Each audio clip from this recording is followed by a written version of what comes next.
Thousands of years ago, the banks of the Nile hosted the wealthiest, most powerful empire on earth. At the center of this prosperity sat Pharaoh, a king who demanded his people walk in prostration before him, asserting himself as their supreme god. Yet the towering monuments to his ego were built on the backs of a broken people. The Bani Israel were kept weak, stripped of their humanity, and forced to labor from sunrise to sundown. Then, a single dream robbed the self-proclaimed god of his peace. Pharaoh saw a fire burning his empire to ash, while the homes of his slaves remained untouched.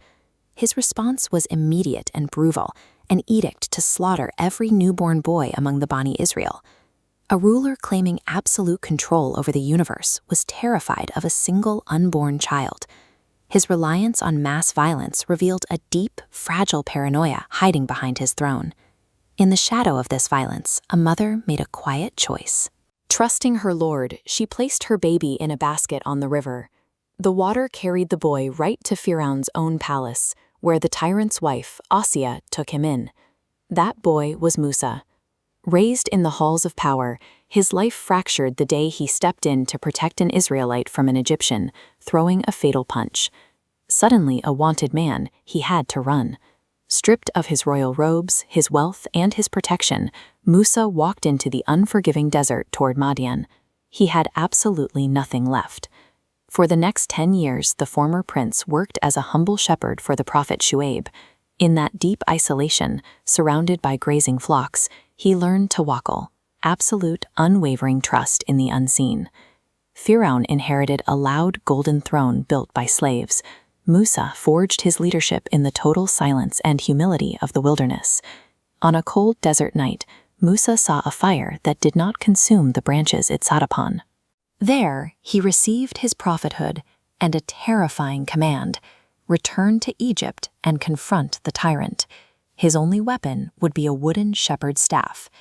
Back in the royal court, Pharaoh sat surrounded by unimaginable wealth and military might. When Musa walked in and calmly demanded the release of the Bani Israel, Pharaoh simply laughed. Pharaoh summoned his elite magicians, who threw down ropes that appeared to slither like serpents. Musa didn't argue.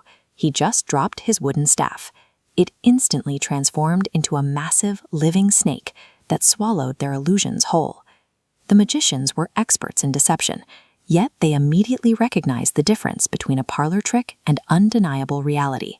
Ignoring Pharaoh's screaming threats of execution, they fell to their knees in submission to Musa's lord.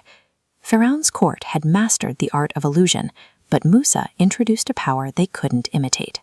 The magicians' immediate surrender suggests that even the most hardened deceivers recognize the limit of their own tricks. This stylized pyramid represents the structure of Egypt's empire. The plagues that followed systematically dismantled the very infrastructure Pharaoh claimed to control. First went the foundation.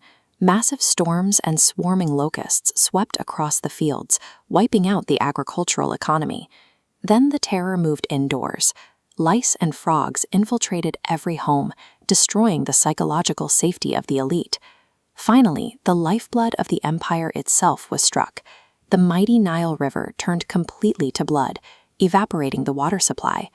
Yet, as his kingdom suffocated around him, Pharaoh remained trapped in his own hubris. He repeatedly begged for relief, promising to free the slaves, only to break his word the moment the skies cleared. Military might and towering wealth mean absolutely nothing when nature itself is commanded to rebel against you. Finally, under the cover of midnight, the Bani Israel walked away from the monuments of their enslavement, stepping out into the perilous unknown of the desert. But by morning, they hit a dead end. The deep, impassable waters of the Red Sea blocked their path, and the dust of Pharaoh's heavily armed cavalry was rising quickly behind them. Panic ripped through the crowd. They were trapped. But Musa did not flinch. Relying entirely on his lord, he struck the water with his wooden staff.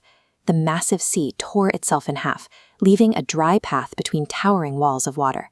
Unwavering spiritual trust forged a path through an insurmountable physical barrier. Arrogance blinds you to reality. Pharaoh watched the ocean split and believed the miracle was bowing to his authority. He ordered his army straight into the gap. The moment the last person reached the opposite shore, the water collapsed. The greatest king of the ancient world realized he couldn't fight a single drop of the ocean. He screamed his repentance, but it was too late. His ruined body washed ashore, preserved by divine decree as an eternal warning. Meanwhile, Asiya, the queen who rejected his palace for her faith, secured her place in paradise. The monuments Pharaoh built to his own divinity now sit in ruins, while the story of Musa's survival and the Bani Israel's exodus continues to serve as a blueprint for those facing impossible odds.